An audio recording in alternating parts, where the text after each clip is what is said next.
ఒక రోజున ఏలియా ఒక్కడే, కానీ బయలు ప్రవక్తలు 450 మంది. ఇదిగో ఆ పట్టణ ప్రజలందరూ కూడా సమూహముగా కూడుకొని ఉన్నారు. ఇప్పుడు ఒక సవాలు విసరబడింది. ఎవరు నిజమైన దేవుడు అన్నది ఈ రోజున తేలిపోవాలి, ఎవరు నిజమైన దేవుడు అన్నది ఈ రోజున తేలిపోవాలి అన్న సవాలు విసరబడింది. ప్రియమైన దేవుని బిడ్డలారా, ఆ రోజున 450 మంది ఉదయం మొదలుకొని ఇదిగో సాయంకాలం అస్తమయ నైవేద్యం వరకు, సూర్యుడు అస్తమించే సమయం వరకు కూడా వారు ప్రార్థన చేశారు. కానీ ఎటువంటి విజయం కలగల. కానీ ఏలియా యెహోవా పేరిట అడుగు పెట్టి చిన్న ప్రార్థన ప్రారంభించాడు.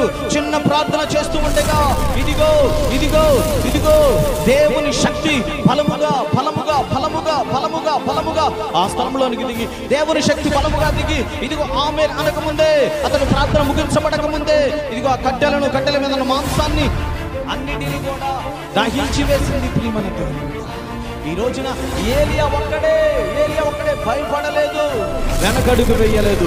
ఈ రోజున దేవుని మాటలు చెప్పడానికి ఎందుకు భయపడుతున్నావు? దేవునిలో వెళ్ళడానికి ఎందుకు భయపడుతున్నావు? ఇదిగో ప్రతి విధమైన భయం అనే ఆత్మ యేసుక్రీస్తు రక్తంలో నిన్ను విడిచి వెళ్ళిపోతుంది.